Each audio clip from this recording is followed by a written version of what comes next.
hari ini pembahasan kita tentang bab pengolahan bahan pangan setengah jadi dari hasil perikanan dan peternakan. Dalam video ini, Miss Dika akan membahas 3 hal.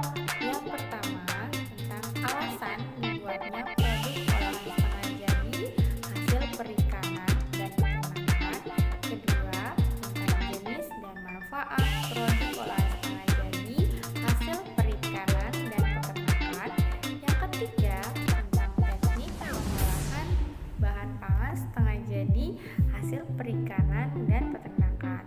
Untuk lebih jelasnya, mari kita simak videonya. Dimulai dari pengertian bahan pangan setengah jadi, yaitu bahan pangan mentah yang telah mengalami pengolahan dengan cara pengawetan. Pengawetan itu ada 3 jenis ya, ada pengawetan secara fisika, pengawetan secara kimia, dan pengawetan secara biologis. Beberapa alasan dibuatnya produk setengah jadi. Yang pertama, olahan daging dapat disimpan lebih lama, tidak berbau dalam kondisi beku. 2. Praktis, dapat langsung diolah atau dimasak. 3. Dapat dikemas lebih ringkas. Dan terakhir, tahan lama dan lebih kuat di cuaca dingin atau panas. Selanjutnya kita kenali beberapa olahan pangan setengah jadi hasil perikanan dan peternakan. Yang pertama ada bakso ikan. Bakso ikan adalah olahan ikan yang terdiri dari beberapa pilihan bahan pokok. Bisa menggunakan ikan tuna, surimi, udang, kakap, dan marlin. Kemudian diramu dengan tepung tapioka dan racikan bumbu istimewa. Sangat berbeda dengan bakso daging, bakso ikan memiliki tekstur yang lebih lembut dan gurih. Kemudian ada dendeng cumi. Dendeng adalah makanan kering sebagai salah satu produk awetan yang diolah dengan tradisional hingga modern. Lembaran daging cumi-cumi diberi campuran gula, garam, dan bumbu-bumbu lain kemudian dikeringkan. Dendeng cumi selain memiliki rasa yang gurih dan lezat, dia juga merupakan makanan tradisional yang kaya akan kandungan gizi seperti protein, mineral, kalsium, fosfor, dan besi, serta memiliki kelebihan yaitu masa simpan yang lebih lama. Lanjut, di sini ada terasi udang, disebut juga balaca, termasuk olahan setengah jadi dari bahan udang. Udang yang digunakan di sini adalah udang yang kecil-kecil, namanya udang rebon. Terasi berbentuk seperti pasta atau adonan dan berwarna hitam kecoklatan. Kadang diberi bahan pewarna merah sehingga ada yang berwarna kemerahan. Proses pembuatan udang rebon yang telah direbus lalu digiling dan ditambahkan garam, kemudian difermentasikan. Lalu dijemur agar kadar air menjadi rendah, kemudian digiling kembali hingga dapat dibentuk. Selanjutnya ada tepung rumput laut atau tepung karagenan. Salah satu cara pengolahan atau pengawetan rumput laut yaitu dengan mengolahnya menjadi tepung. Dengan pengolahan menjadi tepung karagenan, ini akan bermanfaat di samping lebih praktis dalam penggunaan dan penyajiannya, juga memudahkan dalam hal pengemasan dan pengangkutan. Tepung karagenan sangat besar peranannya, terutama sebagai stabilisator, pengatur keseimbangan, kemudian sebagai bahan pengental, sebagai gelling agent, pembentuk gel, pengemulsi, dan lain-lain. Sifat ini sangat banyak dimanfaatkan oleh industri makanan, obat-obatan, kosmetik, tekstil, cat, pasta gigi, dan industri lainnya. Selanjutnya ada telur asin. Telur asin adalah masakan yang berbahan dasar telur dengan cara diawetkan melalui pemberian garam atau diasinkan. diberikan garam yang berlebih untuk menonaktifkan enzim perombak. Di Indonesia, terutama di Pulau Jawa, telur asin biasanya memiliki ciri khas cangkang telurnya berwarna hijau kebiruan. Telur asin yang dinilai berkualitas tinggi memiliki ciri-ciri di mana bagian kuning telurnya agak berwarna kemerahan, kering, di mana jika digigit tidak mengeluarkan cairan, tidak menimbulkan bau amis dan rasa asin yang tidak menyengat, kemudian teksturnya berminyak. Selanjutnya ada dendeng daging. Dendeng adalah daging yang dipotong tipis menjadi serpihan. Lemaknya dipangkas, kemudian dagingnya dibumbui dengan saus asam, asin, atau manis, kemudian dikeringkan dengan api kecil atau diasinkan dan dijemur. Hasilnya, daging yang asin dan setengah manis tidak perlu disimpan di lemari es. Dendeng adalah salah satu contoh makanan yang diawetkan. Dendeng termasuk makanan yang berbentuk lempengan yang dibuat dengan cara pengeringan. Bumbu yang digunakan dalam pembuatan dendeng adalah garam dapur, gula merah, dan rempah-rempah. Lanjut pembahasan kita, di sini ada kornet. Kornet daging berbentuk gilingan daging halus yang berbumbu. Produk ini tersedia dalam kemasan kaleng atau saset.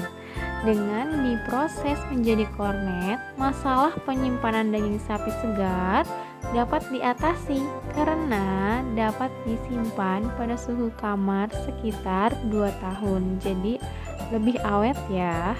Bahan setengah jadi dari susu yaitu keju. Nah, keju terbuat dari susu sapi, susu kerbau maupun susu kambing. Teksturnya lembut dan rasanya creamy. Keju dibuat dengan memisahkan zat-zat padat dalam susu melalui proses pengentalan dengan bakuan bakteri atau enzim tertentu. Biasanya menggunakan bakteri Lactobacillus bulgaricus. Hasilnya kemudian dikeringkan, diproses, dan diawetkan dengan berbagai cara. Produk keju banyak variasinya tergantung dari jenis susu, metode pengentalan, dan proses pembuatan. Produk bahan setengah jadi dari susu lainnya adalah susu buduk dan yogurt. Baiklah teman-teman, setelah kita mengetahui jenis-jenis olahan setengah jadi, kita lanjut ke teknik pengolahan makanan bahan baku setengah jadi. Ada 3 teknik. Yang pertama yang kita bahas adalah penggilingan. Daging ikan, daging sapi, atau unggas yang sudah dicuci kemudian dimasukkan ke dalam grinder untuk digiling sehingga berbentuk pasta. Pada saat penggilingan harus diberikan garam secukupnya. Garam diberikan pada awal penggilingan tujuannya untuk meningkatkan kerekatan pasta. Jika dilakukan pada akhir penggilingan, sifat kerekatan pasta akan menurun. Setelah penggilingan, dilanjutkan dengan pengadonan penambahan bahan baku lainnya seperti tepung tapioka, telur, yang berguna menjaga kualitas kekenyalan. Teknik selanjutnya ada pemanggangan. Daging ikan, daging sapi, atau unggas dapat langsung dipanggang untuk dijadikan steak. Daging yang dipanggang sebaiknya daging yang memiliki tekstur daging yang lebih kencang. Ikan dipanggang dalam oven.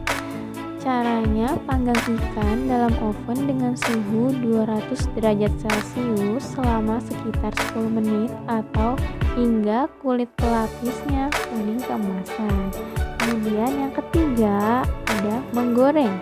Pastikan minyak yang telah panas agar kulit pelapis ikan menjadi renyah. Gunakan api sedang lalu goreng ikan di wajan anti lengket. Ikan cukup dibalik sekali saja agar tidak mudah hancur. Teman-teman, Perlu diketahui bahwa ikan kaleng termasuk ke dalam produk pangan setengah jadi hasil perikanan. Ya, di sini ada tahapan pengalengan ikan. Yang pertama, kita siapkan wadah, kemudian ada pengisian wadah, exhausting, penutupan wadah, kemudian sterilisasi, pendinginan, pemberian label, dan penyimpanan. Nah, semuanya akan dibahas satu persatu. Tetap disimak videonya. Tahapan pertama ada persiapan wadah dan penyiapan bahan mentah.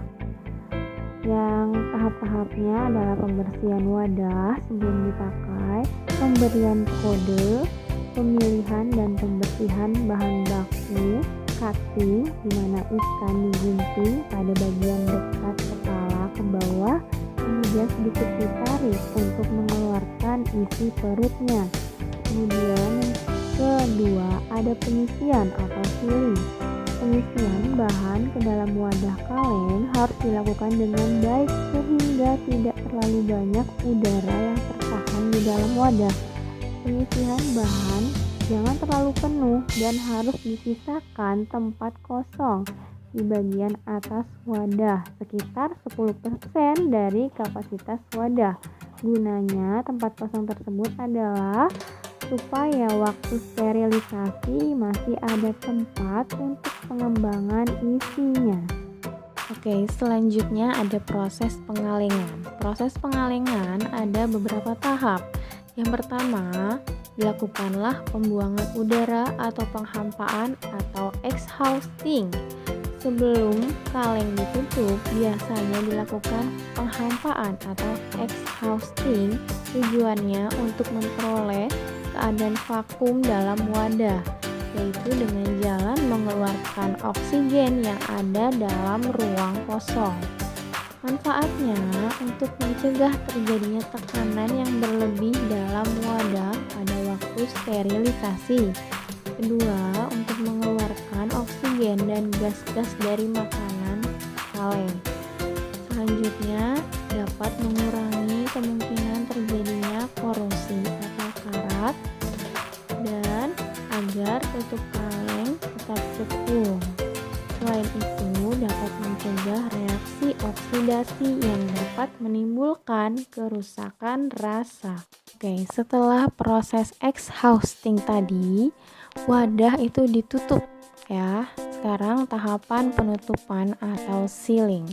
Tujuannya dimana memasang tutup dari wadah kaleng tersebut sehingga faktor penyebab kerusakan tidak dapat masuk lagi ke dalamnya setelah dilakukan sterilisasi. Penutupan kaleng dilakukan dengan alat khusus dan harus sempurna karena kebocoran dapat merusak produknya.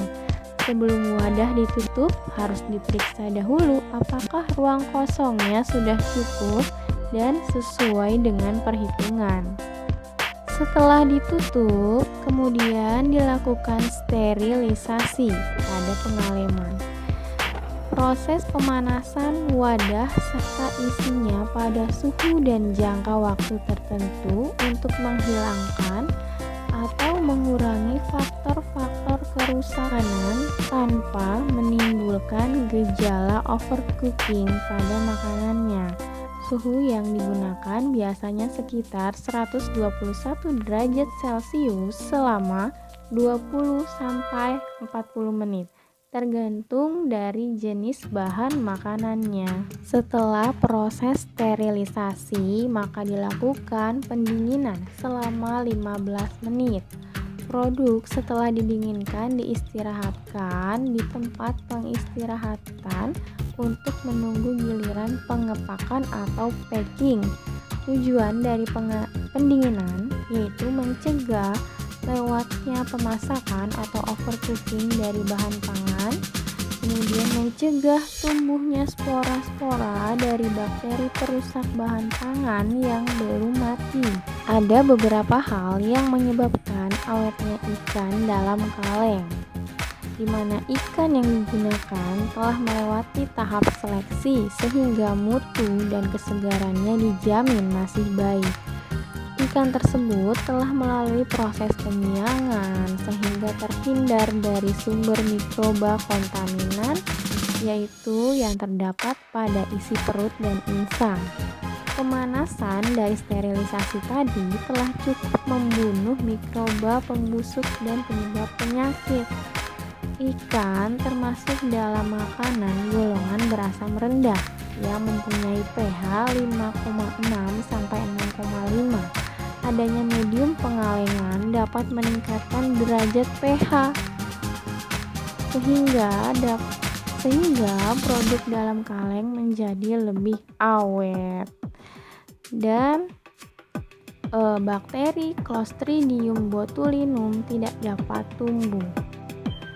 Lalu untuk penutupan kaleng dilakukan secara rapat, sempurna sehingga tidak dapat dilalui oleh gas, mikroba, udara, uap air, dan kontaminan lainnya, sehingga produk menjadi lebih awet.